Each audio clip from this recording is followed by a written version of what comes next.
বুঝে ভাই কি হচ্ছে এসব? কোনো কিছু না জানিয়ে গোপনে মামুনুল হক চলে গেল আফগানিস্তান, আবার স্বরাষ্ট্র সচিব নাসিমুল করিম চলে গেল পাকিস্তান। সত্যি আসলে রহস্য কি? সুখবর সুখবর সুখবর, একটি বিরাট সুখবর। আর সেই সুখবরটি হলো একাধিক ছাগলের 3 নাম্বার গ্রেপ্তার হয়েছে। সরকারকে এবং তাদের পুলিশ বিভাগকে অভিনন্দন জানাতে হয়, এই জন্য তারা সঠিক কাজ করেছে এবং আমি আশা করছি আগামী দিনে। চিন্তা করেন ওনার সাহসটা কই যে আছে ভাই, একেবারে ল্যাংটা কইরা চাইরা দিবে। হ্যাঁ, উনি খুব জিদি লোক তো, রাগী লোক। এই ঘটনাটা কিন্তু এই 2-3 সপ্তাহ বা 2-3-4 মাসের না ভাই, 2-3-4 বছরের ঘটনা, অনেক পুরনো ঘটনা এটা। কিন্তু জাস্ট 24 ঘন্টা সময়ের মধ্যে প্রফেসর ইউনূসের উদ্দেশ্য সফল। ঘটনা শুরু হয়ে গিয়েছে, চারিদিকে তোলপাড়। ঔষধে ধরেছে, মেডিসিন কাজ করছে। ডক্টর ইউনূস যে ঔষধ এনেছেন, যে ঔষধ দিয়েছেন, যে চিকিৎসাপত্র গ্রহণ করেছেন, সেই ইনজেকশনে কাজ হয়েছে উইকেট 2 উইকেটের পতন। ছাত্র শিবিরের আরেক চমক চট্টগ্রাম বিশ্ববিদ্যালয়ে। গায়ের জুড়ে দেশ চালানোর দিন শেষ। এখন আর মানুষকে জোর করে বিরোধী দলীয় নেতাদেরকে জেল জুলুম দিয়ে দেশ চালাতে পারবেন না। এখন নতুন বাংলাদেশ, নতুন তরুণ সমাজরা তা করতে দিবে না। দর্শক, ডক্টর ইউনূস সফল। ডক্টর ইউনূসকে এবার বিদেশি রাষ্ট্রদূতরা বিভিন্নভাবে সহযোগিতা করছেন এবং ডক্টর ইউনূসের পক্ষ নিয়ে বিভিন্ন রাষ্ট্রগুলোতে আওয়ামী লীগের পালিয়ে থাকা নেতাকর্মীদেরকে ইতিমধ্যেই গ্রেপ্তার ও তাদের শাস্তির ব্যবস্থা করছেন সে সকল দেশের সরকারগণ। তার মানে ডক্টর ইউনূসের খেলা কিন্তু শুরু হয়ে গেছে এর মধ্যে। তবে ডক্টর ইউনূস কি এই খেলার প্রধান নায়ক, নাকি ডক্টর ইউনূসকে সহযোগিতা করার জন্য বিদেশি সিনেটরা তার পাশে দাঁড়িয়েছেন? সে সকল বিষয়ে বিস্তারিত তথ্য থাকছে আজকের ভিডিওতে। ধৈর্য সহকারে দেখতে থাকুন সম্পূর্ণ ভিডিওটি। আওয়ামী লীগের নেতাকর্মীরা কোথায় কিভাবে গ্রেপ্তার হচ্ছে, কোন কোন দেশে নেতাকর্মীদের চরম বিপদের ভোগান্তি পোহাতে হতে পারে, বিস্তারিত দেখতে থাকুন এই ভিডিওতে। এরকম নিত্য নতুন ভিডিও পেতে চ্যানেলটি সাবস্ক্রাইব করে রাখুন আমাদের চ্যানেল নতুন হয়ে থাকলে। আর যদি ভিডিওটি ভালো লাগে থাকলে একটু লাইক দিয়ে দিন। সুখবর সুখবর সুখবর, একটি বিরাট সুখবর। আর সেই সুখবরটি হলো ওয়াশিংটন ডিসিস্থ বাংলাদেশ দূতাবাস, যেখানে আছে দূতাবাসের প্রেস মিনিস্টার, আগে সাংবাদিক ছিলেন গোলাম মর্তুজা, আপনারা অনেকেই চেনেন। গোলাম মর্তুজা তার ফেসবুকে জানিয়েছেন যে নিউ ইয়র্কে গত 28 আগস্টে যে উপদেষ্টা মাহফুজের উপর হামলা হলো বা দূতাবাসের গ্লাস ভাঙা হলো, দরজার গ্লাস, সেই জন্যে দূতাবাস না, সরি আমি বারবার ভুল বলছি, কনসুলেট, বাংলাদেশ কনসুলেট পুলিশের কাছে আনুষ্ঠানিকভাবে রিপোর্ট করেছিল লিখিতভাবে, এবং ভিডিও ক্লিপ দেওয়া হয়েছিল। যেসব গুন্ডারা, আওয়ামী সন্ত্রাসীরা এইসব ঝামেলাগুলো করছিল, তারা ভ্যান্ডালাইজ করছিল দূতাবাসকে, তারা সেখানে ভায়োলেন্স শো করেছে এবং হত্যার চেষ্টাও বলা যেতে পারে, এরকম নানা অভিযোগ তাদের বিরুদ্ধে আনা হয়েছিল নিউ ইয়র্ক পুলিশের কাছে। নিউ ইয়র্ক পুলিশ তদন্ত করেছে, এমনকি স্টেট ডিপার্টমেন্টের কাছেও সেই প্রতিবেদনগুলো দেওয়া হয়েছিল, সেই অভিযোগগুলো। তারই প্রেক্ষিতে প্রায় 1 মাসের মতো হতে চললো এই 3 সপ্তাহ। এই 3 সপ্তাহে পুলিশ তদন্ত করে অগ্রগতি করেছে। তাদের দেওয়া ভিডিও ক্লিপ এবং অন্যান্য প্রমাণাদি সাপেক্ষে তারা একাধিক ব্যক্তিকে, সেখানে থাকা, এই সহিংসতায় অংশগ্রহণ করা ছাগলের 3 নাম্বার, একাধিক 3 নাম্বারকে তারা সেখানে গ্রেপ্তার করেছে নিউ ইয়র্কে। পুলিশ বিভাগ থেকে জানানো হয়েছে নিউ ইয়র্ক কনসুলেটকে। তো এটি একটি বিশাল সুসংবাদ আমি মনে করি। তো এখন তাদের বিরুদ্ধে নানা রকম ধারা লাগবে এবং তারা শাস্তির মুখোমুখি হবে। সেখানে বাংলাদেশের আব্দুল হামিদ নেই, বাংলাদেশের জিল্লুর রহমান নেই, বাংলাদেশের অধ্যাপক ইয়াজউদ্দিন নেই, যে সাইন করে করে যে কোনো অপরাধীকে মাফ করে দেবে। সেখানে তাদের বিরুদ্ধে অভিযোগগুলো প্রমাণিত হলে তাদের সাজা হবে, তাদের জেল খাটতে হবে, তাদের জরিমানা দিতে হবে, এবং তারা সেখানে যুক্তরাষ্ট্রের মাটিতে ফেলন বলে গণ্য হবেন। ফেলন মানে হলো গুরুতর অপরাধী। পৃথিবীর সব দেশেই বা যুক্তরাষ্ট্রে অপরাধকে 2 ভাগে ভাগ করা হয় মোটা দাগে, এবং যুক্তরাষ্ট্রের মানুষ এগুলো আলোচনা করেন। ছোটখাটো অপরাধকে বলা হয় মিসডিমিনার, আর অপরাধ বড় হলে, সহিংসতা, অ্যাটেম্পট টু মার্ডার, এইসব হলে সেগুলোকে তারা বলে ফেলনি।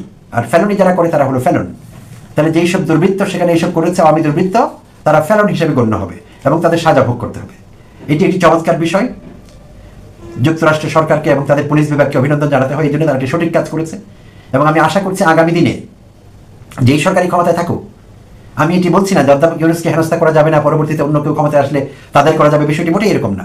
যেই সরকারি ক্ষমতায় আসবে তারা ভ্রমণ করবে, ভিজিট করবে যেখানে খুশি, বিদেশের বাড়িতে যাতে তাদের সঙ্গে অসভ্যতার করা না হয়, সেই জন্য এটি একটি সতর্ক বার্তা হিসেবে কাজ করবে। নিউ ইয়র্কে যারা আছে তারা শাস্তি পেলে বিদেশে বাকি প্রবাসী যারা আছে অতিরিক্ত উৎসাহী, ছাগলের 3 নাম্বার, তারা সঠিক বার্তাটি পেয়ে যাবে এবং তারা ভবিষ্যতে এরকম দুঃসাহসী কাজ থেকে, এরকম হিরোইজম দেখানো থেকে নিজেদের বিরত রাখবে বলে বিশ্বাস করি। এবং এগুলি অত্যন্ত গুরুত্বপূর্ণ ছিল, খুবই গুরুত্বপূর্ণ ছিল বিষয়টি, এবং জরুরি ছিল তাদের বিরুদ্ধে শাস্তিমূলক ব্যবস্থা নেওয়া। তো আশা করছি ব্যবস্থা নেওয়া হচ্ছে এবং হবে, এবং তাদের কনভিকশন হবে, তাদের বিরুদ্ধে দণ্ডাজ্ঞা হবে, তারা শাস্তি ভোগ করবেন আশা করছি। যেমন জামাই তেমন বউ, ধরা খাইয়া গেছে, তো ধরা খাইছে রে, ধরা খাইছে। এখন এটা তো কত তো লাভ নাই। ইলিয়াস হোসেনের কাছে যা যাবে তা একদম আক্তা, সাচ্চা মাল, পরিষ্কার, স্বচ্ছ, কাচের মতো। এটা আমরা দেখছি আগে অতীতে। এইখানে হইলো এই গল্পের মূল গিট্টু। আমরা সিনেমা বানাই না, একটা গিট্টু রাখি, গিট্টু সিনেমার লাস্টে যা চুনাই।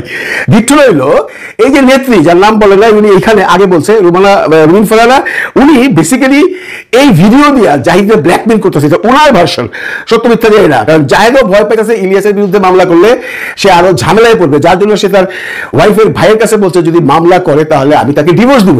তার মানে সেও অত্যন্ত ভয়ে আছে। এবং এখানে পরিষ্কার হয়ে গেল রুমিন ফারহানা হোক আর যাই হোক, সেই নেত্রীটি, আমরা জানি রুমিন ফারহানা, এই নেত্রীটি এই জাহিদকে ব্ল্যাকমেইল করছে, করে এর সাথে আরো অনেকেই জড়িত আছে, সবকিছু এইখানে পরিষ্কার হয়ে যাচ্ছে। ইলিয়াস হোসেনের নামে মামলাটা করে একটা বিরাট বড় ভেজাল লাগাইছে, আউলা জালা লাগাই দিছে। ভাই আমি বলবো এই যে লেডি ব্ল্যাকমেলার যিনি আছেন, যে রুমিন ফারহানা নাম আসতেছে, এই সমস্ত ব্ল্যাকমেলারদের প্রথম ওদেরকে বাজারে ওদের আসল চারিত্রিক বৈশিষ্ট্যগুলো উন্মোচন করা উচিত। একটা পুরুষ মানুষ যদি একটা মেয়ে মানুষের কাছে যায়, সেটা আমরা সারা জীবনে শুনছি যে পুরুষরা ভিডিও করে মেয়েরা ব্ল্যাকমেল করে, এখানে দেখলাম উল্টা, এখানে মেয়েরা পুরুষরা ব্ল্যাকমেল করতেছে। এখানে পরিষ্কার তার কথায় বোঝা যায় এমন কিছু আরো ব্যাপার আছে যেটা এখানে বলা যাচ্ছে না, ওটা আমরা ধরে নিতে পারি কি, সেটা হলো ফিল্ম, মানে ওইরকম আর কি কিছু। তো এখন এই যে ভেজালটা লাগছে, ভেজালটাকে আলো আলো জল লাগাই দিচ্ছে, একদম আলো আলো জল লাগাই এমন অবস্থা করে বলাইছে। এই যে ইলিয়াসের এগেইনস্টে মামলা করছে, এখন যে কোনো সময় শুনবে, হয়তো তুলে দেখবেন চলিতেছে বাংলার সিনেমা জাহিদুর রহমান এবং ফারহানা অভিনীত বাংলার প্রেম, খেলা জমে যাবো গা। এটা একটা কথা বলে রেখে আমি কত ভিডিওতে বলছি জাহিদুল ইসলাম, আমি জানতাম ভাই এর নাম জাহিদুল ইসলাম না, এর নাম জাহিদুর রহমান। আমি জানি সেটা অনেকে আমার কমেন্টসে লিখছেন, ভুল শুধরাইতে বলছেন। আমি আসলে ভুল করি নাই, আমি ইচ্ছাকৃতভাবে করছি, কারণ আমার অসম্ভব রাগ হয়েছে সে যখন ইসলাম বিদ্বেষী কথাবার্তা বলতেছিল। একটা কথা বলে রাখবেন, ইসলাম বিদ্বেষী কথা বললে আল্লাহ উপর থেকে এমন একটা ঘটনা প্রভাব আপনার জীবনে ঘটাই দেবো যা আপনার জীবনকে তছনছ করে দিবে। জাস্ট 24 ঘন্টা সময়ের মধ্যে বিএনপি বাংলাদেশের রাজনীতিতে যে অঘটন ঘটালো, নতুন বাংলাদেশে এই রাজনীতি চলতে দেওয়া যায় না। উইকেট 2 উইকেটের পতন, 2 জন নিহত বিএনপির 2 গ্রুপে। এতিমখানা মাদ্রাসার খাবার খেয়ে ফেলেছে, এতিমদের খাবার বিএনপি, এই জন্য আবার কেন্দ্রীয় বিএনপি শোকজ করে। নতুন বাংলাদেশে এই ছেঁচড়া রাজনীতি চলতে দেওয়া যায় না। আপনি চিন্তা করেন, নারীরা নিরাপদ না, নারীরা নিহত হয় বিএনপির 2 গ্রুপের কামড়াকামড়িতে। 24 ঘন্টায় 2 জন নিহত, দেশটা কোন দিকে নিয়ে যাবে? অনেকে বলেন যে এই বিএনপি ক্ষমতা আসলে মানুষের ঘরের টিন চুরি করে নিয়ে যাবে। হ্যাঁ, আমরা তো দেখছি এই বিএনপি মসজিদের মাদ্রাসার এতিমখানা খাবার খেয়ে ফেলছে, তাদেরকে দাওয়াত দেয়নি এজন্য। This is BNP.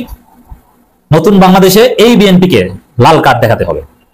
হ্যাঁ, বিএনপি থাকবে, যে রহমান খালেদা জিয়ার বিএনপি যদি থাকতে পারে, এই চুরি চামারি মাদ্রাসার খাবার খেয়ে খাওয়া, এতিমখানা খাবার চুরি করা, কিংবা খেয়ে ফেলা ছাগল চুরি করা, গরু চুরি করা এবং শত শত নিজেদের লোককে হত্যা করার রাজনীতি ছেড়ে দিতে পারলে তাদের রাজনীতি থাকবে, নইলে নতুন বাংলাদেশে এই রাজনীতি চলবে না। এটার পতন, ধ্বংস অনিবার্য। দর্শক, বিএনপি 2 গ্রুপে 2 জন নিহত হয়েছে খবর। সুনামগঞ্জে বিএনপি 2 গ্রুপে সংঘর্ষে নিহত 1, আহত 10, আটক 4। এর মানে আহত 10, তার মধ্যে কেউ নিহত হতে পারে, অলরেডি 1 উইকেটের পতন। আবার তার কয়েক ঘন্টা আগের খবর, নরসিংদীতে বিএনপি 2 গ্রুপের সংঘর্ষে গুলিবিদ্ধ হয়ে নিহত 1। 24 ঘন্টা এই ঘটনা।